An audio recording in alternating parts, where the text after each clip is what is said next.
हम सभी जानते हैं कि व्यक्ति का मन बहुत चंचल होता है।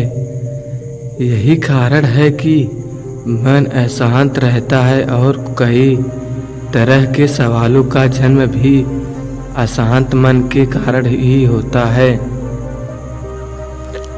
यदि आप जीवन में शांति चाहते हैं तो इसके लिए जरूरी है मन को शांत करना। लेकिन मन को शांत कैसे किया जाए?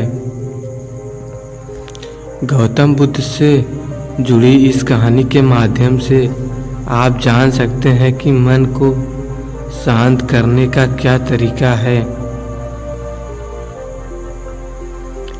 इसमें भगवान गौतम बुद्ध द्वारा मन को शांत करने के आयामों के बारे में बताया गया है। जानते हैं इस कहानी के बारे में जिससे आपका जीवन बदल जाएगा। मन को शांत करने की कहानी। एक बार एक लड़का गौतम बुद्ध के पास जाकर कहता है, मेरे जीवन में बहुत अशांति है, कृपया करके आप मेरे मार्गदर्शन कीजिए जिससे कि मैं इस अशांति से छुटकारा पा सकूं। गौतम बुद्ध लड़के से जीवन की अशांति का कारण पूछते हैं। लड़का उत्तर देता है, अत्यधिक विचारों के कारण मेरे भीतर बहुत सारे विचार आते हैं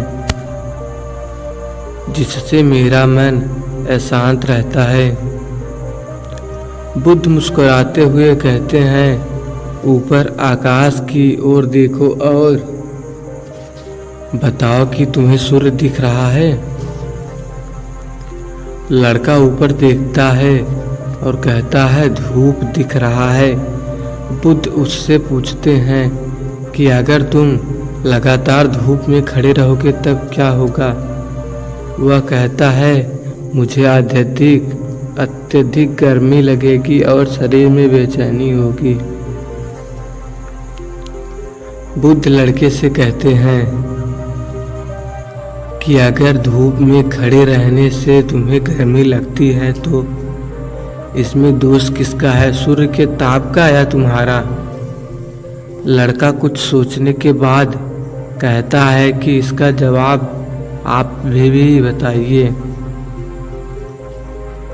बुद्ध कहते हैं, सूर्य का काम है ताप देना और ताप का काम है गर्मी लगना। ऐसे में दोष तो तुम्हारा ही है कि तुम धूप में जाकर खड़े हुए जिससे कि तुम्हें गर्मी लग रही है। तुम्हें अगर शीतलता चाहिए तो तुम्हें छांव में रहना होगा। ठीक इसी तरह चंचल मन का भी स्वभाव होता है विचारों और भावनाओं को जागृत करना। विचार क्षण भर के लिए होते हैं, लेकिन विचार से पैदा हुई भावनाएं देर तक टिकी रहती हैं। लेकिन यह तुम्हें निर्णय लेना है कि तुम्हें विचार और भावनाओं के साथ चलना है या अलग दिशा बनानी है। कैसे करें मन को शांत? बुद्ध कहते हैं, मन को शांत करने के लिए तन के आयाम पर काम करना सबसे आसान तरीका है। शरीर के स्तर पर हमारी कर्मेंद्रियां और ज्ञानेंद्रियां है। कर्मेंद्रियां कर्म और ज्ञानेंद्रियां ज्ञान से जुड़ी होती है। इससे हम अपनी संवेदनशीलता को बढ़ा सकते हैं, यानी हम जो भी काम करें उसे आनंद के साथ करें। मन के आयाम से हटकर तन के आयाम पर जाने से ही तुम्हारा चित्त चिंता से शांत होगा। ऐसा करने से तुम अपने मन के आयाम से हटकर शरीर के आयाम पर आ जाओगे। ठीक उसी तरह जैसे तुम धूप से हटकर छांव में आ सकते थे। मन के आयाम से हटने पर तुम्हारी जागरूकता तन पर आ जाएगी। जब तुम तन के आयाम पर काम करोगे तब तुम्हारा चित्त शांत होगा। इसलिए हर काम को तन के आयाम पर करने से मन स्वतः शांत हो जाता है। अपने मन के विचार और भावना को नहीं बल्कि सुर को सुनो। लड़का बुद्ध से कहता है, अपने भीतर के सुर को कैसे सुने? बुद्ध कहते हैं, किसी शांत स्थान पर रहकर जहाँ शांति हो तब अपनी आंखें बंद करो और मन के भीतर चल रहे सुर से हटकर भीतर के सुर को सुनने की कोशिश करो।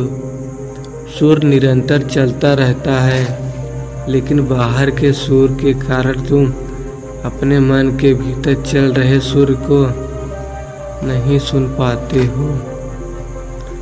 जब तुम अपने दोनों कानों को अपने हाथों से बंद कर दोगे तब मन के सुर को सुन पाओगे। इसी तरह तुम मन की अशांति से दूर हो जाओगे और तुम्हारा मन शांत हो जाएगा।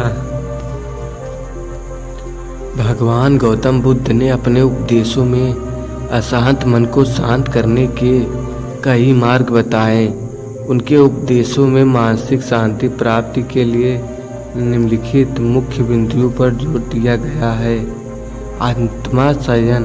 बुद्ध ने बताया कि मन को नियंत्रित करना, अपने इंद्रियों पर नियंत्रण बनाए रखना मानसिक शांति के लिए महत्वपूर्ण है। यह मानसिक अशांति को कम करने में सहायक होती है। दूसरा, ध्यान। बुद्ध ने ध्यान को मानसिक शांति प्राप्त करने का महत्वपूर्ण उपाय माना। ध्यान द्वारा मन को विश्राम देने और उसे व्यापक चित्र शांति मिलने में मदद मिलती है। तीसरा, करुणा। बुद्ध ने समझाया कि करुणा और सहानुभूति के द्वारा हम अपने और दूसरों के दुख को समझ सकते हैं और इससे मानसिक शांति प्राप्त कर सकते हैं। चौथा, अपरिग्रह। बुद्ध ने अपरिग्रह को मानसिक शांति का मार्ग बताया। सामान्य और अपरिपक्व रहकर वस्तुओं और परिस्थितियों के प्रति अनासक्त विकसित करने से मानसिक अशांति कम होती है। इन मार्गों में अपनाकर व्यक्ति अपने मन को शांत और स्थिर रख सकता है, जैसे कि भगवान गौतम बुद्ध ने बताया।